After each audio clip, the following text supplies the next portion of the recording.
Much. Fox News anchor Megyn Kelly, who caused quite a stir for suggesting that Santa and Jesus were white, is taking on her critics. She insisted on her show Friday that the whole controversy was motivated by race baiting and because she works at Fox. Well, this would be funny if it were not so telling about our society, in particular the knee-jerk instinct by so many to race bait and to assume the worst in people, especially people employed by the very powerful Fox News channel.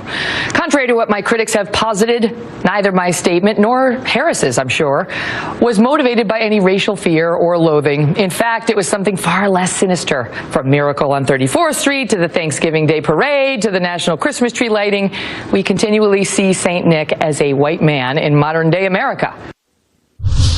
So did Kelly need to apologize, or does she have a point? Here to talk about it, radio talk show host Mel Robbins, author Tim Wise, and filmmaker Rochelle Oliver. Thanks one and all for being here. Mel, I'll start with you. Did Megyn Kelly go far enough to silence her critics? I personally don't even think she needed to apologize. And one of the reasons why is I think she's right. I think that this was about race baiting. She was clearly talking about the representation of Santa Claus in popular culture. And here's one of the things, Jake, that I found to be profoundly sad about this entire story is that everybody missed the point. The point is that Santa, if you believe in him, which many of us do, is a function of what you grew up with. And so she was talking about the Santa that not only do we see in popular culture, but also the one that showed up in her household. So I don't even think she needed to apologize. For the Jesus comment, because she was wrong, Santa problem, no way. And Mel, just to follow up, you think the bigger issue here is that people are insecure about their race, so much so that a joke would set them off. Explain what you mean. Well, here's the thing, Jake, is that if you have a belief and you have faith in something, whether it's you believe in Santa or you believe in a certain religion, belief is anchored inside you. So it's very sad that a news host could say something about her belief and it rocks your world. That tells me that you don't have very firm convictions if you're offended by what somebody on television says about something you believe in. Tim, please, both Tim and Rochelle are shaking their heads. Tim, go ahead. Yes. Yeah. First of all, a Dartmouth graduate just said she believes in Santa. That's number one. Number two, and perhaps the more important point, Megyn Kelly did not say this is my Santa. I happen to have this is kids my at belief. home She who said, are watching. "Hold on a minute. Wait, let me finish. This is not one of your TED talks. Let me finish my comment. Yeah, let Tim finish. What Megyn Kelly said was very simply, quote, Santa is white, end of quote, and so is Jesus. So I think the real issue is, if you want to make a joke about Santa's whiteness, here's a way to do it that would not presume white normalcy or that white is the norm. You could say, for instance, and I would, that if there were Santa, he'd have to be white because no black man could break into millions of homes, even if he was bearing presents, and not be shot by some neighborhood watch captain. That's a way to be funny, but Fox News would never do that because that would presume that they had to admit racial profiling and racism were real. So there's that. I think the real issue is that she made a statement of fact, not for her own opinion, but fact. There's a difference between believing in Santa and believing in Jesus or the Buddha. Buddha did not come from Kansas. Jesus was not born in a manger in central Pennsylvania. He was a man of color,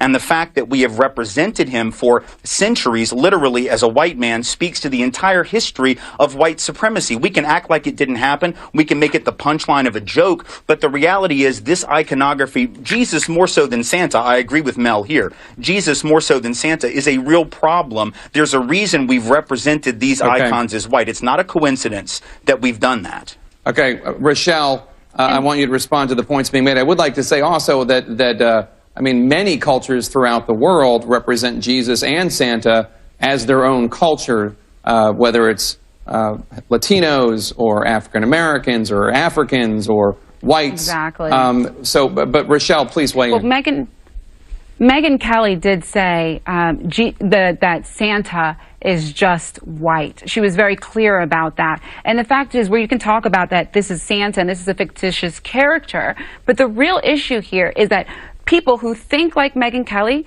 believe it's more comfortable for them to believe that there's a white man flying around the earth with magical reindeer than to believe that a black man in the year 2013 can actually be kind, can be loving, and can actually be caring toward children. That's really the issue here. Not only do we need to see black Santas, but big ups to my Jamaican Santas, sapase to my Haitian Santas, and you know what, que te pasando to my my Cuban Santas because I'm in Miami and every corner reflects the community. And you know how the characters of kindness and love and caring are not exclusive to the right race, and that's what was wrong with what Megyn Kelly says. And she didn't apologize for that. She merely defended her point. Mel, lots to unpack there. Go ahead. I mean, I think it's absolutely absurd where you guys are taking this. Absolutely absurd. Why aren't you guys complaining about the fact that Harris said that Santa should become a penguin, which would traumatize children everywhere that think he's a human being? I mean, this has gotten to be so blown out of control. A penguin would traumatize children? A penguin would traumatize children? Will the Lion King traumatize children? I mean, my goodness. I mean, let me ask you a question. She didn't. You know, we can talk about a penguin, but here's a simple historical fact. It's a lot more important than speculation about what a penguin would do to children. Here's the reality. The image of a white Jesus has been used to justify enslavement, conquest, colonialism, the genocide of indigenous peoples. There are literally millions of human beings whose lives have been snuffed out by people who conquered under the banner of a white god. That is a far more significant problem than whether a black writer in 2013 suggests somewhat humorously, but perhaps seriously, that we should change Santa to a penguin. Tim, no one's going to die because of that iconography. The white Jesus, white God imagery has literally resulted in death. That's something folks ought to deal with. Tim, without defending... Wow, I can't imagine Christmas morning at your house, Tim. Tim, without defending genocide... Well, I'm Jewish, so, you know, whatever. Sounds great. Tim, I'll go. It sounds awesome. Without defending genocide, let me just ask you to... I read something interesting in an interview with the scholar, Reza Aslan, who is, I think it's fair to say, not a conservative. And his argument in an interview the Washington Post ran with him was that Jesus was from Galilee and probably looked like a Palestinian Jew, but Christ is what we make of him, and that if there are Asians who are Christians, they worship an Asian Christ. Same thing with South Americans. Same thing with whites. Right. Do you think there's something inherently wrong? I understand you're saying that a white Jesus has been used to do horrible things, but here's the difference. And Reza is right.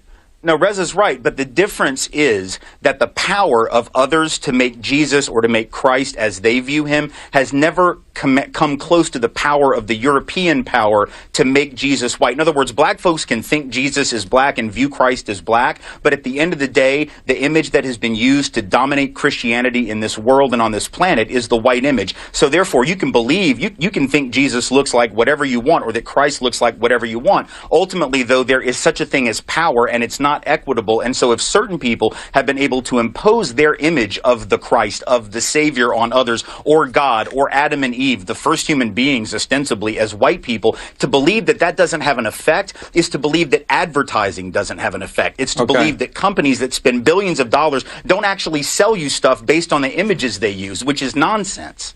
Well, allow me to say, as I bid you farewell, Merry Christmas to one and all. Dartmouth's own Mel Robbins, Tim Wise, Rochelle Oliver, thank you so much.